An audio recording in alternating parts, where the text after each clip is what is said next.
Oi, minha gente, Jana de volta para a nossa sequência de aulas. Hoje com teoria dos conjuntos. Essa aula a gente fez uma divisão em 3 partes, tá? Essa primeira parte para a gente entender as relações de pertença, as relações de estar contido, a relação que um conjunto pode ter com o outro. A segunda parte da aula a gente vai entrar especificamente na parte de conjuntos numéricos e, por fim, a gente entra em exercícios. Lembrando que quem quiser a lista de exercícios, entra lá no arroba da aula, arroba além da aula 1, manda mensagem no direct pro João Pedro e pede para ele para poder enviar para vocês, tá bom? Vamos lá então. Jana, qual é a parte de teoria dos conjuntos que a gente vai ver agora? Quando a gente começar a ver essa teoria lá no ensino fundamental, a gente tem que esses conjuntos eles vão ser denominados por serem conjuntos de lápis, conjuntos de canetas e conjuntos de qualquer outros objetos mais simples. Aqui a gente vai trabalhar de maneira mais conceitual a nível de ensino médio. Então, tanto relações desses conjuntos, normalmente voltados para conjuntos numéricos, certo? E aí voltados para conjunto dos números naturais, dos números inteiros, racionais, irracionais e, por fim, reais. A primeira parte da aula a gente fica apenas com as relações. Jânica, que eu preciso saber? Bom, como base, a gente precisa entender que os elementos do conjunto serão representados por letras minúsculas e os conjuntos, por convenção, serão representados por letras maiúsculas e aí normalmente eles vão estar entre chaves, tá? E aí, eu coloquei aqui só um detalhezinho, que esses elementos eles são separados por vírgula ou por ponto e vírgula. Já não existe alguma diferença? A única diferença é que, vamos supor que eu coloque aqui um conjunto B.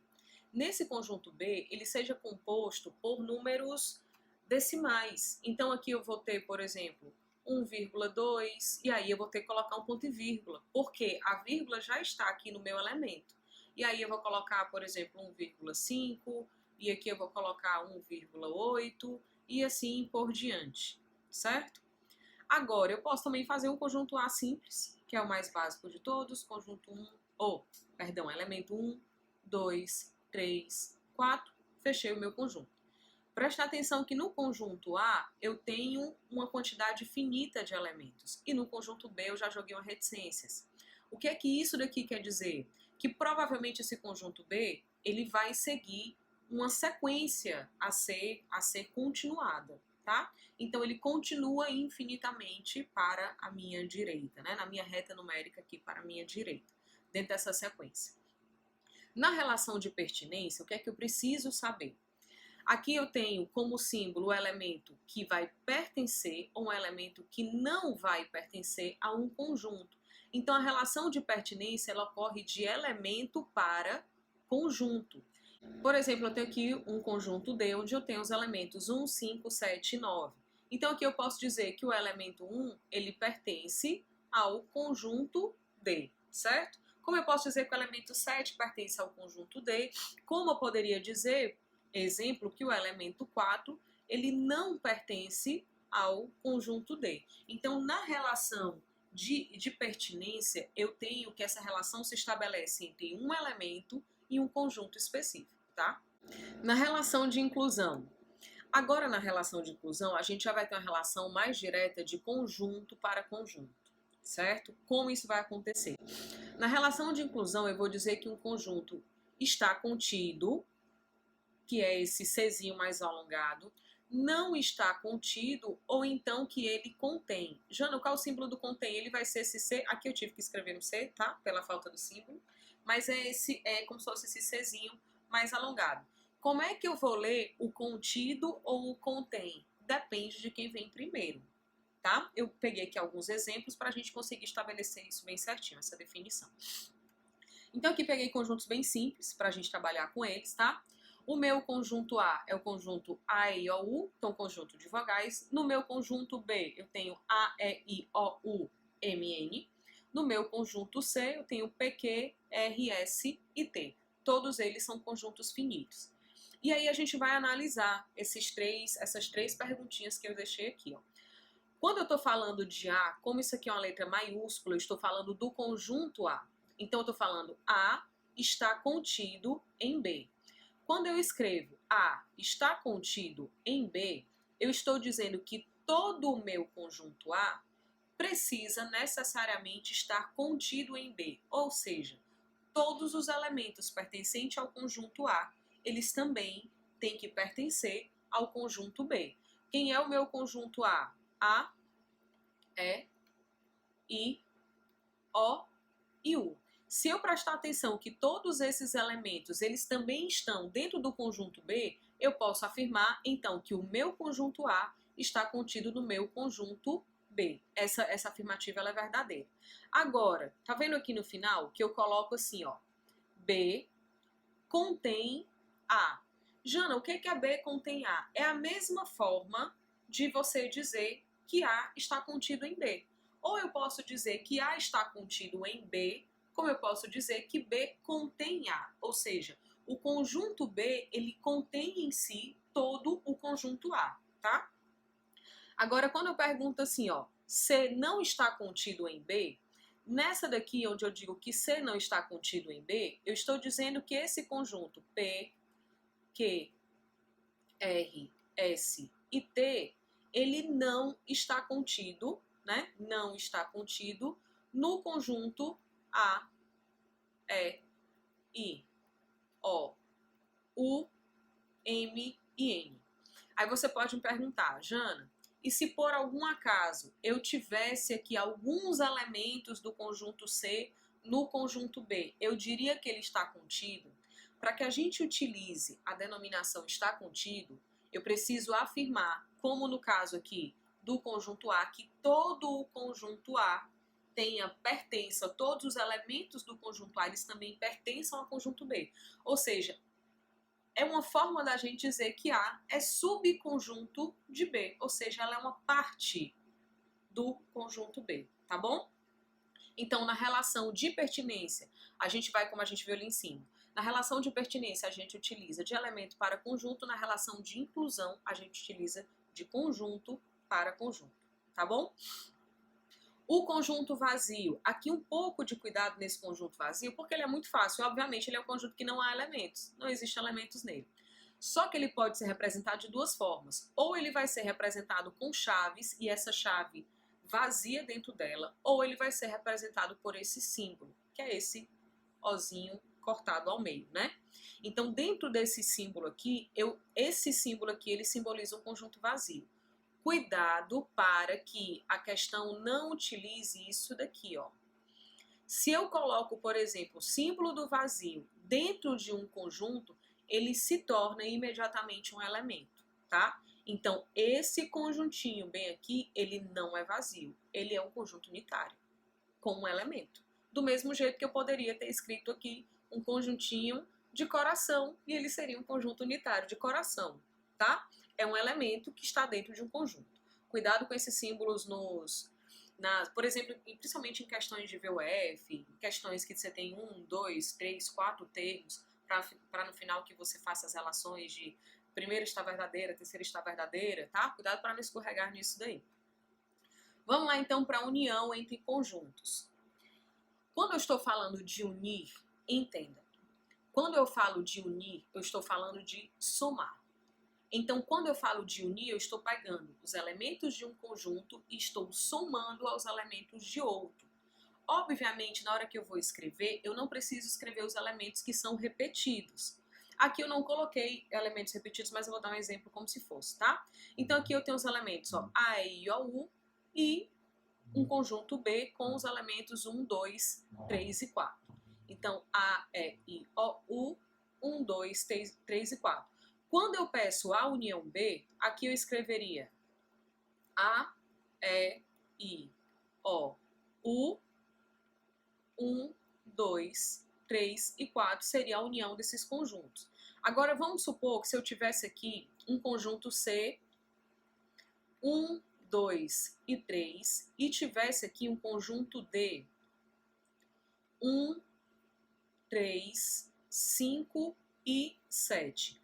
Quando eu vou fazer a união desses dois conjuntos, que eu quero saber C, união com D, eu não preciso reescrever aqui os elementos que são repetidos. Eu só vou simbolizá-los uma única vez. Então aqui vai ficar ó, 1, 2, 3, 5 e 7 é a união desses dois conjuntos. Jana, se por exemplo vem nesse diagrama, deixa eu só mudar aqui a cor para poder ficar mais fácil para vocês. Se por exemplo vem num diagrama como esse, como é que eu simbolizo que esse daqui sendo o meu conjunto A, esse daqui sendo o meu conjunto B, como é que eu faço a união entre eles? A união entre eles é a gente pintar todas essas partes aqui do conjunto. Então é tudo junto, tudo junto. Se fosse C e D, é porque aqui no A e B eu não escrevi especificamente elementos que são iguais, tá? Mas, por exemplo, tanto aqui no C quanto no D, existem elementos iguais. Então, esses elementos iguais, eles estariam aqui no meio entre a pertença desses dois conjuntos, tá bom? Mas seria a pintura de tudo isso daqui. Dando continuidade, então. Agora a gente vem para a interseção. Vamos lá. Na união, eu somava elementos. Elementos de um conjunto A com os elementos de um conjunto B. Quando eu falo de interseção, eu estou falando de pontos comuns. Então, o que é interseção entre dois conjuntos? Elementos que pertencem aos dois conjuntos ao mesmo tempo, certo? Então, dentro da interseção desses conjuntos, eu tenho, por exemplo, o conjunto C, que é A, B, C, D, E, e o conjunto D, que é B, C, D. Eu estou pedindo aqui os elementos em comum. Se eu estou pedindo os elementos em comum, eu vou marcar apenas os que tem em um conjunto e em outro. Por exemplo, no conjunto C, eu tenho B, e aqui também tem B. No D, né? No conjunto C eu também tenho C, no D eu também tenho C, no conjunto C eu também tenho D, e aqui também eu também tenho D. Ou seja, na hora de escrever aqui, C interseção D, eu teria apenas os elementos B, C e D. Jana, dentro de um gráfico, como é que ele seria simbolizado? A interseção entre os conjuntos, aqui se eu colocar conjunto C e conjunto D, a área de interseção entre esses conjuntos seria apenas essa parte interna, tá? A parte comum entre os dois, ou seja, aonde há uma interseção entre esses dois conjuntos. A gente vai então para a diferença entre conjuntos. A gente costuma, assim, eu vejo dentro, na verdade, assim, das aulas particulares que eu dou, dentro das dificuldades de vocês, que existe uma certa dificuldade em entender como acontece essa diferença. Gente, o que seria uma diferença entre o que eu tenho e você tem? É exatamente o algo a mais que eu tenho. Então, vamos supor que eu tenha, por exemplo, um mouse e essa caneta. Se você tem um mouse, a diferença entre mim e ti é que eu tenho essa caneta de diferença de você. Ou seja, eu tenho algo a mais do que você tem, tá? Então aqui, ó, por exemplo, eu tenho aqui o conjunto A, que eles são dos elementos 1, 2, 3, 4, 5. E eu tenho o conjunto B, que tem os elementos 2, 3 e 4. Aqui eu já não quero mais a interseção. Eu quero, na verdade, a exclusividade. Quando eu peço A menos B, eu estou dizendo que eu quero exclusivamente os elementos que pertencem a A. Ou seja, se o B tem 2, eu já não vou utilizar o 2. Se o B também tem 3, eu já não vou utilizar o 3. Se o B tem 4, eu já não utilizo o 4. Então, A menos B eu fico com 1 e 5. Se eu colocar aqui, que nesse diagrama, esse daqui é o conjunto A e esse daqui é o conjunto B, a parte que vai ser exclusiva de A, ou seja, A menos B, vai ser apenas essa partezinha daqui.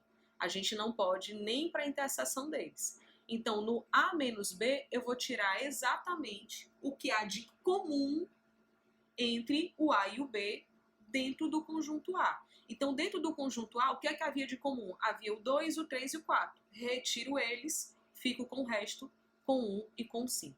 Tá bom? Na igualdade de conjuntos, a gente não tem muita coisa para poder adicionar. A igualdade de conjuntos seriam conjuntos iguais. Já no que são conjuntos iguais? São conjuntos de mesma quantidade de elementos, mesmo que esses elementos não venham em ordem. Por exemplo, aqui o conjunto A e o conjunto B, certo? No conjunto A eu tenho na ordem 1, 2, 3, 4, 5. No conjunto B eu tenho 3, 5, 4, 1, 2. Porém, eu tenho aqui, lógico, a minha consequência de ter os mesmos elementos dentro de conjuntos diferentes. Logo, esses conjuntos são iguais, tá bom? A gente vai então agora para a segunda parte da aula. Vamos lá. 3, 2, 1. Voltando então, eu falei que a gente ia para a segunda parte, mas na verdade a gente vai encerrar a primeira com questões vestibulares. Essa primeira da UFRN, eu tenho um grupo aqui de 87 pessoas, onde 51 pessoas possuem automóvel, 42 possuem moto e 5 pessoas não possuem nenhum dos dois veículos, tá? Então aqui eu já coloquei, já desenhei os dois conjuntos. Aqui eu posso colocar, então, por exemplo, um conjunto aqui de automóveis e esse conjunto aqui de motos. Jana, qual o total de pessoas? 87. 87 é o total que a gente tem aqui. Se 87 é o total, ele diz o seguinte, que eu tenho 51 pessoas que possuem automóveis e 42 pessoas que possuem motos. Porém, ele não me diz qual é a interseção entre essas pessoas. Se eu não sei, eu vou jogar isso daqui como valor de X, tá? Então, quem seria o meu conjunto de pessoas que têm automóveis? Seria 52 pessoas, aliás, 51 pessoas. Porém, existe algo que está na interseção. Então, se essa parte aqui de X é a parte da interseção, quem tem exclusivamente automóveis vai ser 51 menos X. Em relação a motos, Jana, a motos vai ter pessoas que têm motos e automóveis, que vai ser a interseção, e as pessoas que têm exclusivamente motos serão 42 menos X. E aqui eu tenho 5 pessoas que estão aqui fora desses conjuntos. O que é que então eu tenho que fazer? 87 menos 5 me dá o total de 82 pessoas. Então 82 pessoas ou vão ter exclusivamente automóveis, ou vão ter exclusivamente motos, ou vão ter automóveis e motos juntos, tá bom? Então essa soma, toda essa pertença aqui dentro do conjunto, vai ser um total de 82 pessoas. Então eu vou dizer aqui que 51 menos X, que é a parte exclusiva de automóveis, mais X, que é a interseção, ou seja, o número de pessoas que têm automóveis e motos ao mesmo tempo, mais 42 menos X, me dá um total de 82 pessoas. Esse menos X vai embora com o mais X, 51 mais 42, fazendo essa soma aqui, a gente vai ter 50 mais 40, 90, 1 mais 2, 3, então aqui eu fico com 93 menos X, sendo igual a 82. Menos X vai ser 82 menos 93, menos X vai ser um valor de menos 11. Logo, X vão ser 11 pessoas que têm motos e automóveis ao mesmo tempo. Jana, como é que eu concluo essa questão? Bom, eu já tenho aqui que esse valor de X são 11 pessoas. Então, exclusivamente automóveis, 51 menos 11, eu tenho 40. Exclusivamente motos, 42 pessoas menos 11 pessoas, aqui eu vou ter 31 pessoas, tá? Ele quer perguntar aqui, o número de pessoas desse grupo que possuem automóveis e motos são de 11 pessoas, é a interseção entre esses dois conjuntos, tá bom? Continuando aqui a segunda, o vizinho resolveu voltar à reforma dele nesse exato momento. Então, desconsiderem um pequeno barulhinho que deve sair para vocês. Segunda questão, em um exame de vestibular, 30% dos candidatos eram da área de humanas. Dentre esses candidatos, 20% optaram pelo curso de Direito. Do total de candidatos, qual a porcentagem dos que optaram por Direito? Existem duas maneiras da gente fazer esse tipo de questão aqui. Quando ele me der apenas questões de porcentagem, pode ser que, se essas porcentagens forem bem redondinhas, você possa, por exemplo, supor um número total de pessoas, já que não foi dado. Pode ser feito, tá? Eu vou fazer pela porcentagem, depois eu vou fazer por esse número total de pessoas, tá bom? Então, vamos lá. No exame de vestibular, 30% das pessoas são da área de humanas. Se 30% são da área de humanas, é porque 70% não são. Não são de humanas, tá? Agora, quando eu tenho que dentro desses 30% de pessoas, 20% optaram por direito, então aqui 20% vão optar por direito. Que cálculo é esse que eu tenho que fazer? Eu tenho que fazer que no direito foram 20% de 30%. E dentro da matemática, quando a gente faz o cálculo de 20% de 30%, isso daqui simboliza uma multiplicação.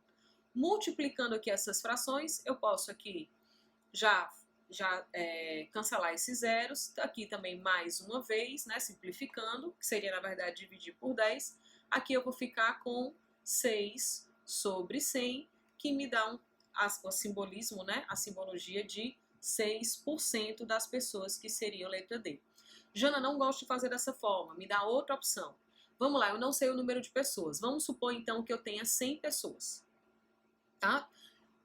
Ideia para vocês, façam com, se por exemplo, vocês vão pegar uma questão dessa, que tem uma questão de porcentagem, e vocês querem fazer uma adaptação para o número de pessoas, peguem números redondos, 100, 1000, 10 mil, depende muito do que as porcentagens vão aparecer, tá? Da maneira que essa porcentagem aparece.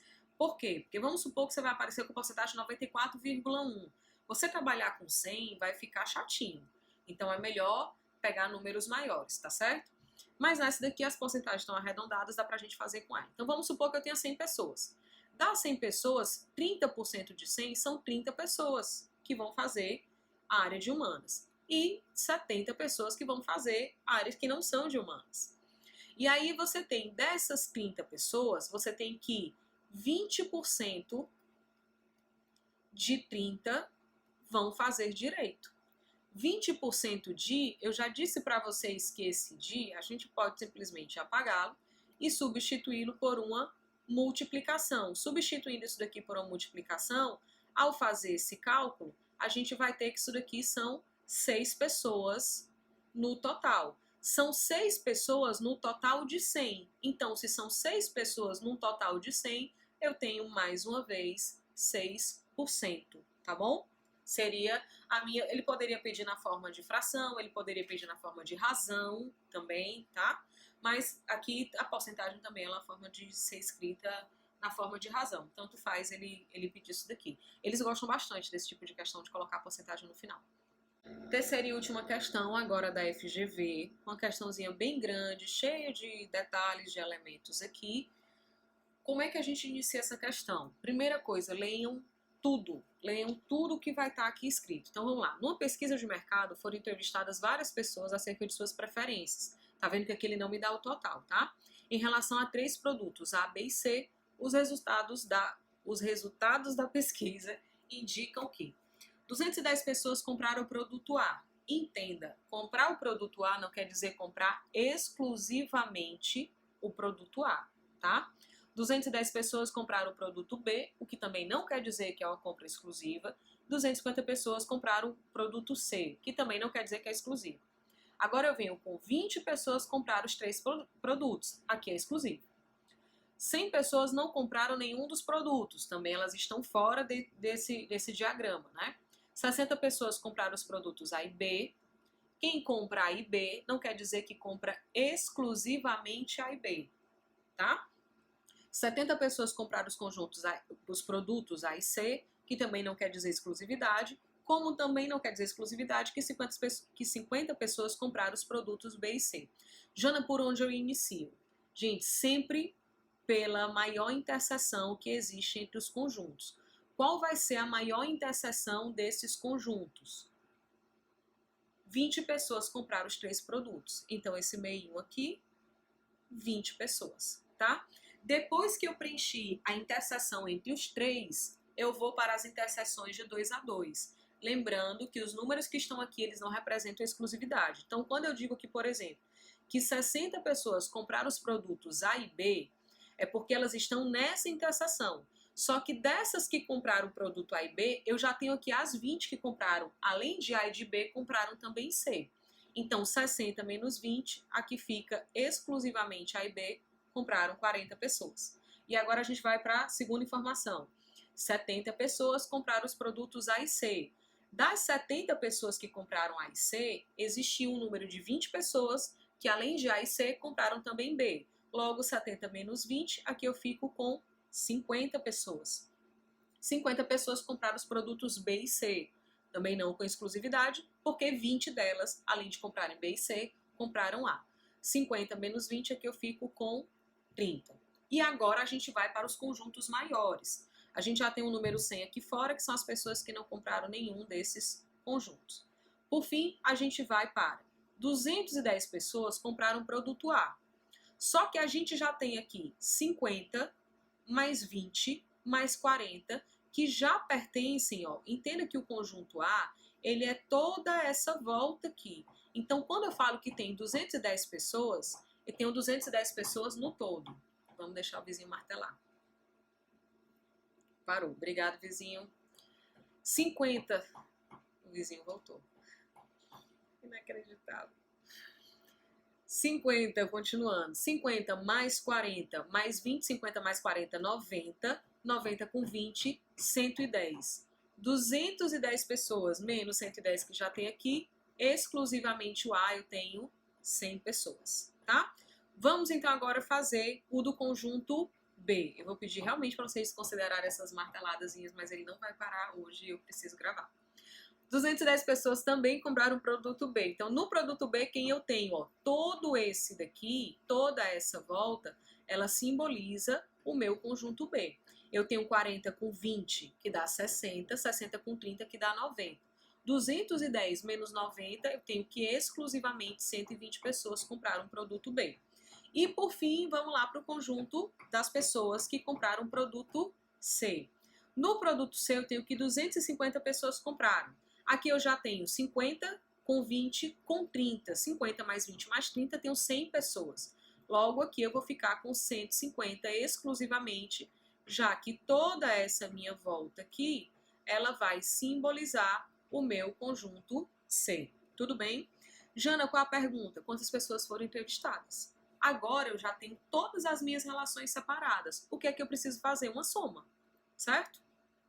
Então, 100 com 120 com 150, 100 com 120, 220, 220 com 150, eu vou ter 220 com 100, 320, 320 com 50, aqui eu já vou ter 370 pessoas. Vamos lá para os do meio, 40 com 50 dá 90, 90 com 30 dá 120, 120 com 20, 140. Por fim, há 100 pessoas que não compram nenhum dos 3 produtos. Então, nessa soma eu vou ficar com 7 mais 4, 11. 3 mais 3, aqui eu fico com 610 pessoas que compraram esses produtos no total dentro dessas relações, tá bom? Vamos então agora para a segunda parte da aula de conjuntos.